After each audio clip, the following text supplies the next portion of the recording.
नमस्कार शेतकरी बंधूंनो, पशुप्रेमींनो आणि नागरिकांनो.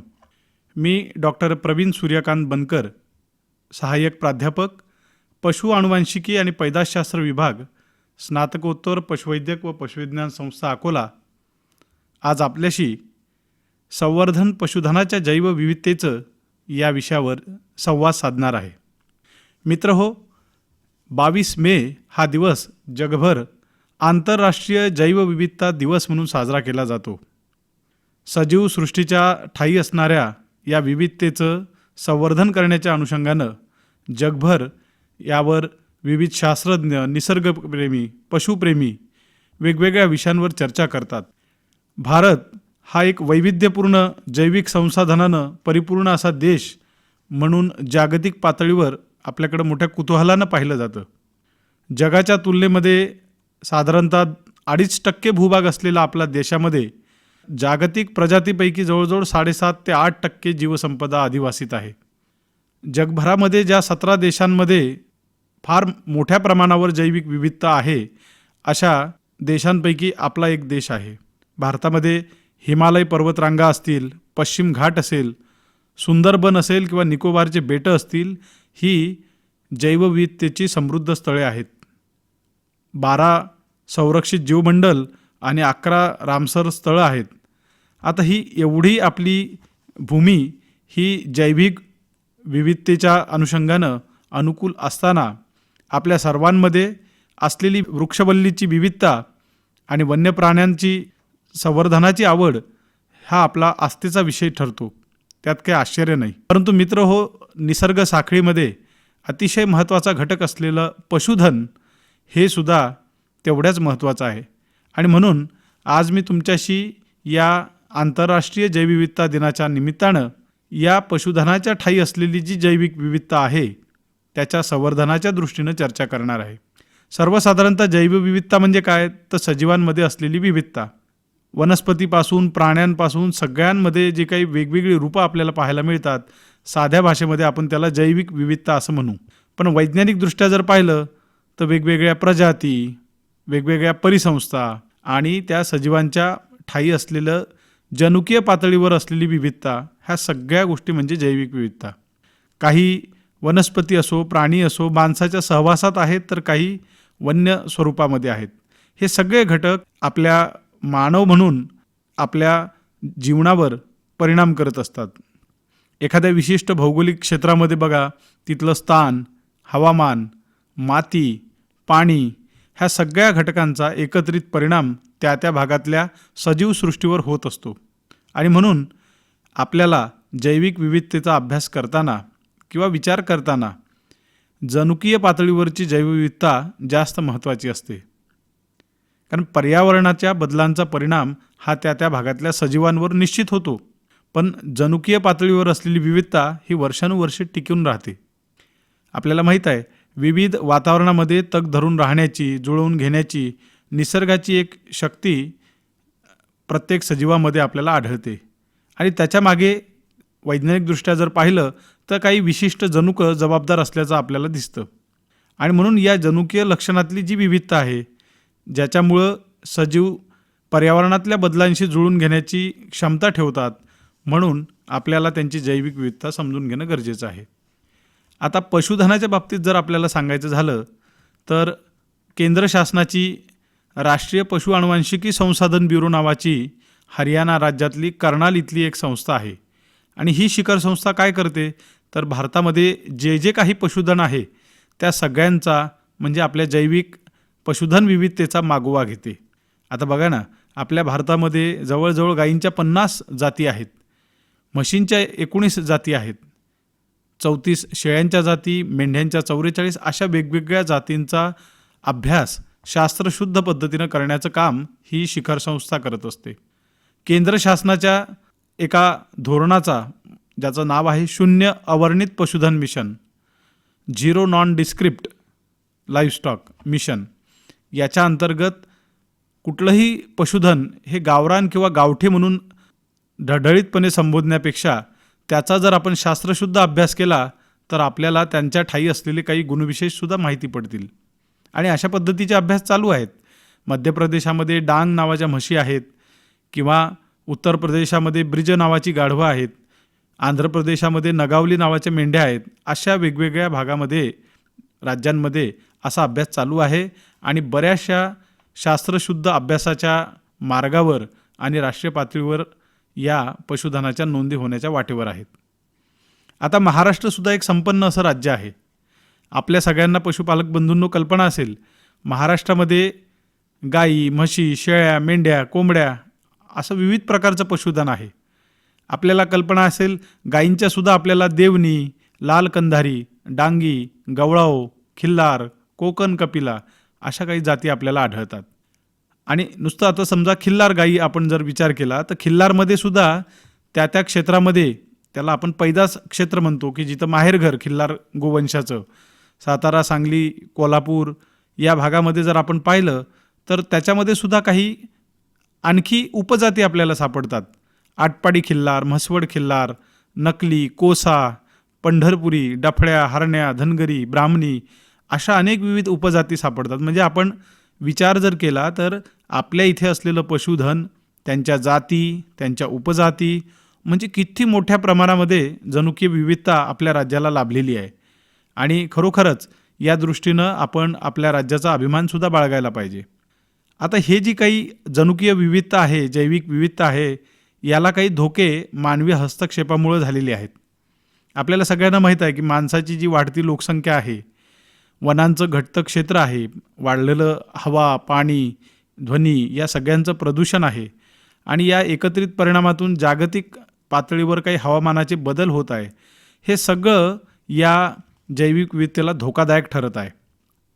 प्राणी असो, पक्षी असो किंवा वनस्पती असो, यांचं जे नैसर्गिक अधिवास आहे ते कुठेतरी बिघडलेलं आहे. अन्नसाखळीचा समतोल ढासळलेला आहे. सजीवांमधलं असलेलं परस्परावलंबित्व हे कुठेतरी बदललेलं आहे. अनेक पशुधनाचा उपयोग बदलल्यामुळं त्या वन्य प्राण्याप्रमाणे या पाळीव प्राण्यांनासुद्धा आपली आपली जनुकीय विविधता आजच्या या काळामध्ये तोलून धरणं फार कठीण होत आहे. बघा ना, आजच्या जवळजवळ 100-125 वर्षांपूर्वी ब्रिटिशांनीच आपल्या या राज्यामध्ये, आपल्या भागामध्ये जे जे काही पशुधन आहे त्याच्या जाती, उपजाती ह्या नोंदवून ठेवलेल्या होत्या. पण आज मितीला आपल्याला त्या दुर्मिळ झालेल्या आहेत. अनेक पैदास धोरणाची अंमलबजावणी आपण करत असताना दुधाच्या जास्त उत्पादनाच्या हव्यासामुळं आपल्या इथलं जे स्थानिक देशी पशुधन होतं त्याचा आपण संकरीकरणासाठी उपयोग केला आणि काय झालं तर दुय्यम पद्धतीनं दूध उत्पादन एकीकडे वाढलं, परंतु आपलं पशुधन जे आहे शुद्ध रक्ताचं, शुद्ध देशी वंशाचं, याच्यामध्ये संख्येमध्ये घट झाली. पारंपरिक गावठाण जमीन जी आहे ती आता आपल्या पशुधनाला दुर्लभ झाली आहे. त्याच्यामुळे जनावरं मोकाट फिरताना किंवा भाकड जनावरं आपल्याला दिसतात. एवढंच काय तर आपल्या यांत्रिकीकरणामुळं शेतीमालाचं वाहतूक असेल, ओझं वाहने असेल, हे बदल ह्याच्यासाठी ट्रॅक्टर आले, गाड्या आल्या, त्याच्यामुळं बैल, गाढवं यांचा वापर घटला. आता ज्या काही पशुगणना होतात, नुकत्याच झालेल्या पशुगणनेचा जर विचार केला तर साधारणतः बैलांच्या संख्येमध्ये देश पातळीवर 30% घट झालेली आहे. गाढवांच्या संख्येमध्ये तर जवळजवळ 60-61% ही घट आहे. म्हणजे याच्यावरून आपल्याला लक्षात येईल की आपण काय करतो, सरळ सरळ या ज्यांचा आपल्याला गुणधर्म माहीत नाही अशा आपल्या गोठ्यातल्या जनावरांना आपण गावठी म्हणतो, गावरान म्हणतो आणि बाजूला करतो, त्यांच्या गुणधर्माकडे दुर्लक्ष करतो. पण तसं करता कामा नये.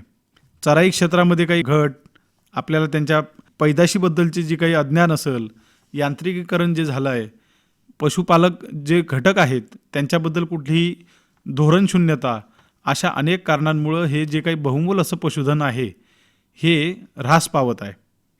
मग हे पशुधन जेव्हा ऱ्हास पावतं तेव्हा त्याच्यामध्ये असलेले जे जनुकं असतात त्याची विविधतासुद्धा लोप पावत असते. म्हणजे आजच्या 100 वर्षापूर्वी आपल्या महाराष्ट्रामध्ये वेगवेगळ्या भागामध्ये जर पाहिलं तर खामगाव गाय, थिल्लरी, माहूरपट्टी, लमानी, गोंडी, खानदेशी अशा वंशाच्या गायी असल्याचा उल्लेख आहे.